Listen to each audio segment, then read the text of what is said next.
Hi, folks. Welcome to Meltology. This will just be a simple, quick demonstration of how you can be manipulated and taught to see something in a certain way.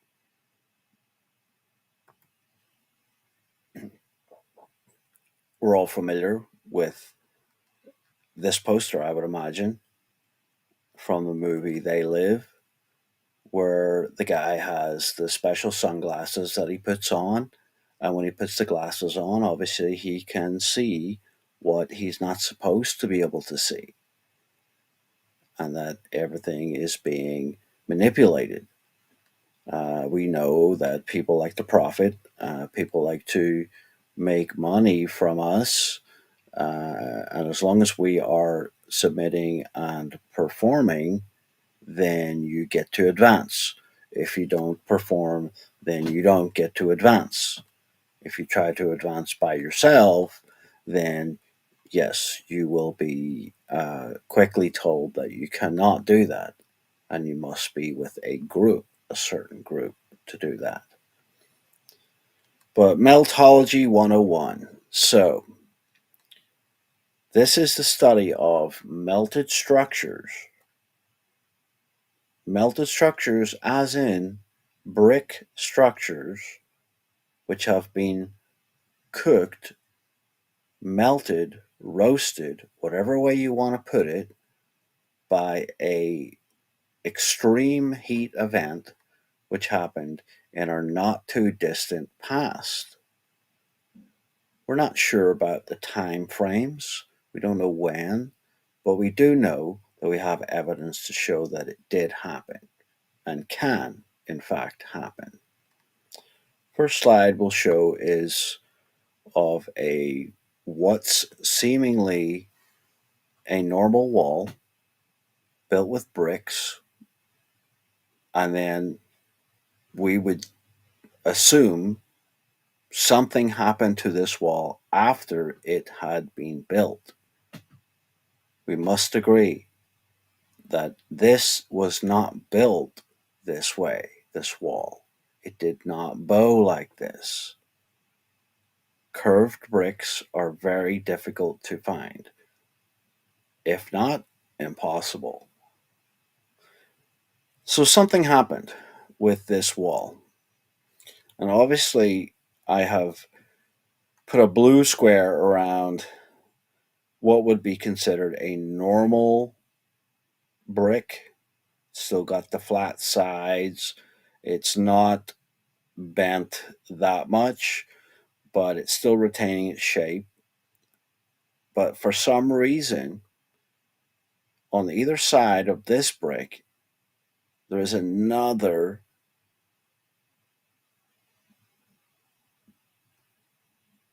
surface on this brick. We like to use the word popcorning. But what's happening is the brick has expanded when it has been put under a tremendous amount of heat. And this happens, as we will see later. But no one builds like this. You don't build with different sizes of bricks, for one thing, and also one of the bricks is damaged, heavily damaged. You might be able to say they had these type of bricks with these rough edges on them, and that's what they used, like a decorative brick or something like that. Okay, let's say that you can assume that.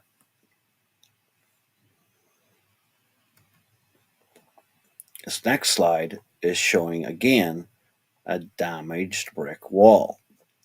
Damaged. The bricklayers did not build this wall like this. It's an old wall. We assume it's an old wall. You'll say, well, why would I say that they couldn't build like this? Why wouldn't they be able to build uh, with different shapes and sizes of bricks? I think any bricklayer is going to tell you if they have the choice to build with either uniform sizes and shapes of bricks, or to take random lengths, random thicknesses, different textures of bricks, they're going to choose the standardized bricks. But you still might be able to argue and say, well, they were having a bad day that day. They just selected whatever bricks they had lying around and they built this wall, this huge wall. They even used ones that were slightly thicker, longer, some were shorter, some were completely almost demolished before they started using them. Um, uh, you could make up a lot of different scenarios to why you think that this could be this way. But what we're trying to do today is to show you that there are different perspectives to this uh, thought pattern, and you have been told to see this in a certain way. An ancient thought pattern is in your mind. That's what you've been taught. You can't accept that it could be different because the mainstream and the narrative, as we would call it, will tell you that this is something different. Your eyes cannot be telling you the truth about this. Next slide. Again, more damage this time. More. Getting more and more severe each time. Still red bricks are present, as you can plainly see. And okay, this brick is completely destroyed. This is destroyed. I'm sorry, but if you think that someone lifted a brick like that off the ground, already damaged and ruined, and shoved it into this wall, I don't know what to say because it's impossible. They didn't do it like that. Nor did they take blocks of stone. When you had bricks available, you had bricks. They didn't take blocks of stone and shove it into this wall. And here below you can see there are bricks that are smooth-sided. So they had smooth-sided bricks, and they're beneath the odd-shaped and destroyed stones. Let's call them stones for now because I know you can't accept that this is a brick that has been destroyed. This here brick here is growing in size already, and soon it would become like this one. And you say, well, how is that? Well, because what's inside the bricks that causes the red? Iron. That's right. And when iron is heated up to a high degree, yes, it will lose its color. It will cook out the red and become white.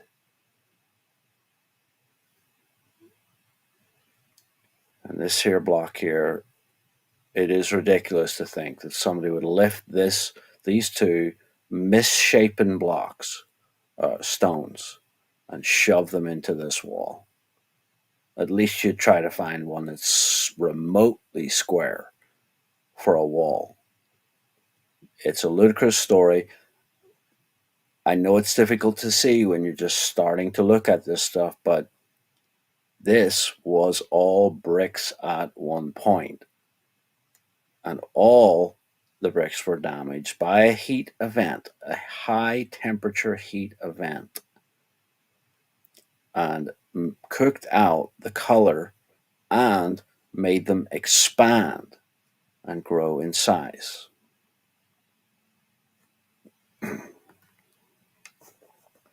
Another example of a destroyed wall. Now, this one looks like has been filled in with all kinds of uh, concrete and mortar to try to keep it together, try to hold this thing together. But plainly, you can see behind that. I'm going to call it a fascia.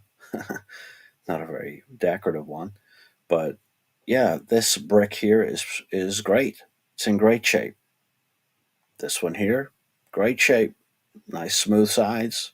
Nice smooth sides. And then you come to this one, and here we go again. It's being damaged. It's being damaged by heat.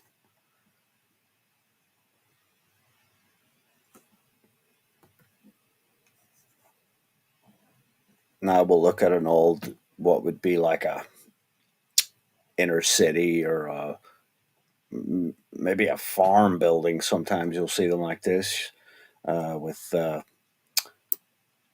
what looks like they've started building with stones underneath. Then they went to bricks, put some bricks in. Then they put some more stones on top. They ran out of bricks that day, right? And instead of waiting for the brick guy to come with the new bricks, no, they started with these huge misshapen boulders, what you would call stones, but they're not. I know it's difficult to see it, but the further up you go up this wall, the more damage you can see. More damage, a lot more damage on these bricks. The size differences. Look at the size differences. Some are small, some are longer, misshapen. They're damaged. They're all damaged. And then you get over here and take a look again at the foundation of the wall. So they had bricks. They even had bricks here early on coming across, because you build a wall one row at a time. Everyone knows. And then you ran out of bricks here, built the foundation of this wall with all these misshapen, huge boulders, you would call them. And then we went back to bricks again. Right? We went back to bricks. And we went to the trouble of cutting a brick at an angle to shove it into this gap. And then we started again with different sizes of bricks. Different sizes. Did we have to have different sizes of bricks? Was there no uniformity in the bricks? Well, apparently over here on the right here, there was at one point, then there wasn't. Something isn't right about the story of this wall. No one builds like this. No one builds like this. You'd be embarrassed to build a wall like this. But again, showing damage and heat has done this. And these blocks here were probably bricks that became so large and even infused together, and just became one block. I know, difficult to see it if you're just starting to look at this stuff. Very difficult to get it in your brain that people do not build like this. A tradesman knows you don't.